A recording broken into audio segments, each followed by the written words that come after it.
خوش آمدید ہے آپ سبھی کا ایک بار پھر سے چیک نیوز پوائنٹ کے لائیو براڈ کاسٹ میں. میں ہوں آپ کا دوست عاقب ڈار. جی ناظرین، 5 اگست 2019 کو جب دارہ 370 ختم کیا گیا تو یہاں کی جو پولیٹیکل پارٹیز ہیں، بہت سارے ایسے لیڈرز ہیں جن کو نظر بند کیا گیا تھا حال فی الحال کے لیے. تو اس کے بعد جو ہے پی ڈی پی سرکار میں تھی. پی ڈی پی اور بی جے پی کی الائنس چل رہی تھی اور اس کے بعد جو ہے وہ سرکار جو ہے زیادہ دیر نہیں ٹکی تھی اور اس کے بعد جو ہے 370 ختم ہوا ہے. اور 5 اگست کے بعد مرکزی سرکار نے وعدہ کیا تھا کہ ایک دعویٰ کیا تھا انہوں نے کہ ہم جموں کشمیر میں ڈیولپمنٹ کریں گے، اور یہاں کی جو political parties, regional political parties ہے، وہ بیریئر بن رہے تھے.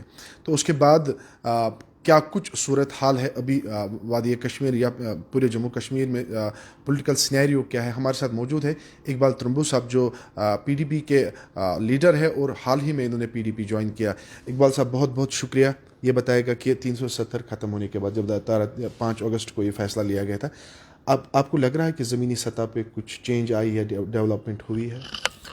نہیں، ویری فرینکلی مجھے نہیں لگتا ہے ڈیولپمنٹ کے اعتبار سے کوئی چینج آئی ہے، بلکہ آن دا کنٹری میں یہ کہوں گا کہ حالات بدتر ہی ہو گئے ہیں آفٹر ایبروگیشن آف آرٹیکل 370. اگر آپ تو جاتے ہیں، لوگوں سے ملتے ہیں، تو آپ یہ دیکھ سکتے ہیں کہ ڈیولپمنٹ کا تو کہیں نظر نہیں آ رہا ہے. لوگ بھی بہت پریشان ہیں، کاروباری حالات خراب ہے، ان ایمپلائمنٹ بہت بڑھ گیا ہے.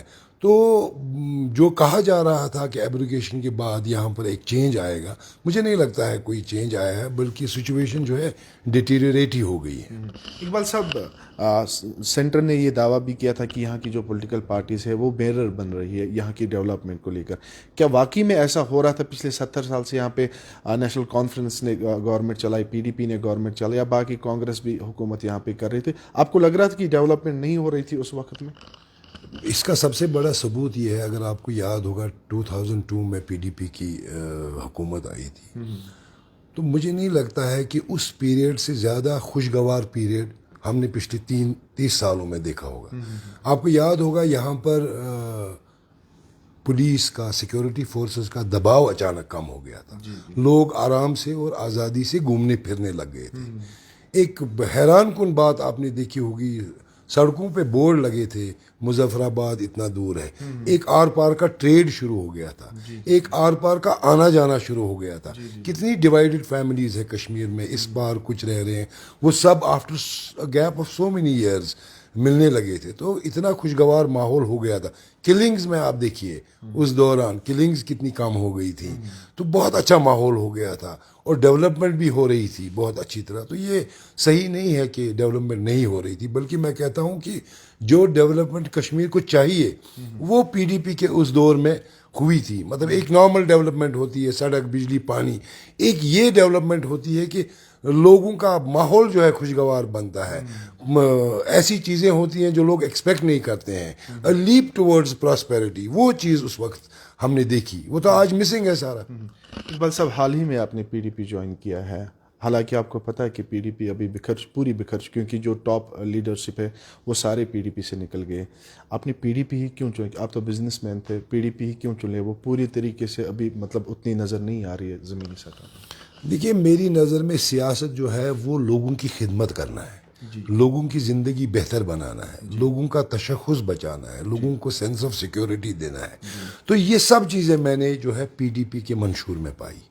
اور جس پارٹی کا منشور صحیح ہے اس میں اگر آپ ہاتھ بٹائے، اس میں آپ شامل ہو جائے، تو مجھے یقین ہے کہ لوگوں کے حالات بہتر ہو جائیں گے. And it is the only party اس وقت جس کا منشور اتنا پرو پیپل ہے.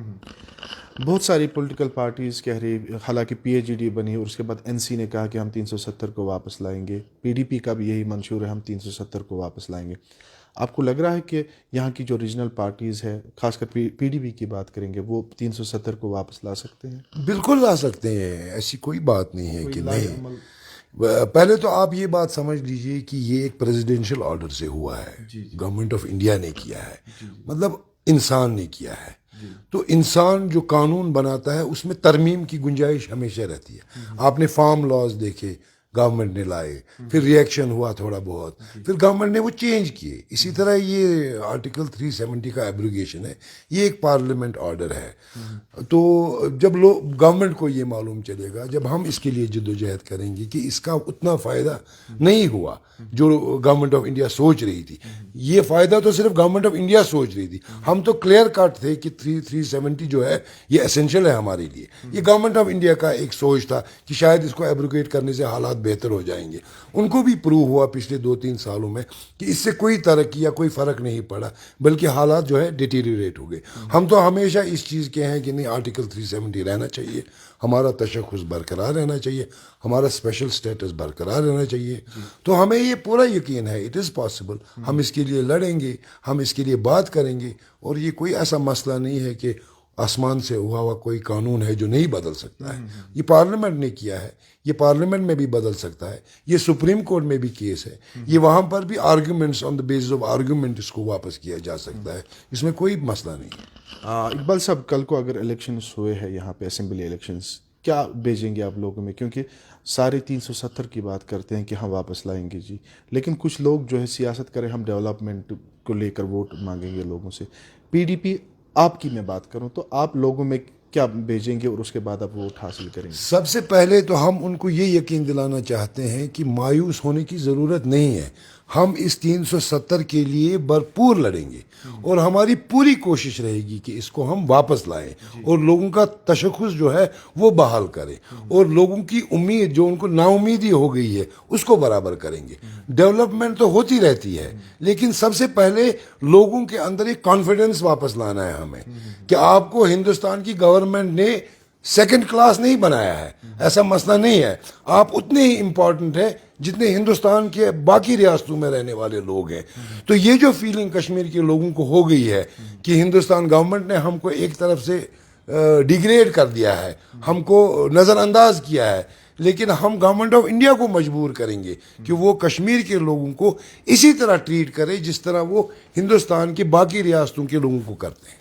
सर, यहाँ पे इलेक्शंस की बात आई है, तो इलेक्शंस आपको लग रहा है कि होम मिनिस्टर ने कहा ऑन द फ्लोर, उन्होंने कहा था कि जम्मू कश्मीर को हम स्टेटहुड वापस देंगे, और उसके बाद जब जम्मू कश्मीर वो आए हैं रिसेंटली, जो होम मिनिस्टर यहाँ पे, उन्होंने कहा था कि पहले डिलिमिटेशन, उसके बाद वोटर लिस्ट हम तैयार करें, उसके बाद इलेक्शंस होंगे. लेकिन अब सूत्रों के हवाले से ये खबरें हैं कि शायद 2024 में इलेक्शंस होंगे. तो क्या कहेंगे आप इस स्टेटमेंट? इसका चूंकि ये सूत्र है, ये कोई कंफर्म न्यूज़ ही है, मगर हमारा भी यही मानना है कि ये इलेक्शन कराने का जो मसला है ये प्रेरोगेटिव है इलेक्शन कमीशन का. हाँ, इसमें कोई शक नहीं है, इसमें सेंट्रल गवर्नमेंट का बहुत अमल दखल होता है कश्मीर के हवाले से. लेकिन मैं ये नहीं कह सकता हूँ वसूख से ये इलेक्शंस कब होंगे. लेकिन हाँ, हम चाहते ही हैं, यहाँ के लोग ये चाहते हैं कि एक तो जो स्टेटहुड का जो वादा प्राइम मिनिस्टर ने और होम मिनिस्टर ने किया है वो वादा वो पूरा करें और स्टेटहुड वापस करें हमें. और दूसरा, यहाँ के लोग भी चाहते हैं कि जितना जल्दी इलेक्शन हो अच्छा है, क्योंकि पॉपुलर गवर्नमेंट जो है एक प्रेसिडेंशियल एडमिनिस्ट्रेशन से बहुत बेहतर होती है. और प्रेसिडेंशियल एडमिनिस्ट्रेशन एक emergency kind of a thing है जो कुछ देर के लिए चलो ठीक रहती है, मगर इतने लंबे पीरियड के लिए ये ठीक नहीं रहती है. चलिए, बहुत शुक्रिया इकबाल साहब, आपने हमें वक्त दिया. ये थे हमारे साथ इकबाल त्रंबू साहब, जो पीडीपी के लीडर थे और हाल ही में जो है पीडीपी इन्होंने ज्वाइन किया, और आपको बताया कि कल का दिन वो दिन है जब महबूबा मुफ्ती ने ख़त भेजा था जो जम्मू कश्मीर के गवर्नर थे तब सतपाल मलिक को. लेकिन यही दिन था वो जब मशीन ख़राब हुई थी, फैक्स मशीन ख़राब हुई थी, और उसके बाद 370 का खात्मा हुआ है. और तफसीलन हमने बात की है कि कैसे जम्मू कश्मीर में डेवलपमेंट होगी और क्या कुछ डेवलपमेंट होनी चाहिए थी, लेकिन अब जो ज़मीनी सतह पर है वो डेवलपमेंट कहीं दिखती नहीं है. बाकी भी अपडेट्स आप तक पहुंचाने की कोशिश करेंगे. तब तक आप देखते रहिए जेके न्यूज़ पॉइंट.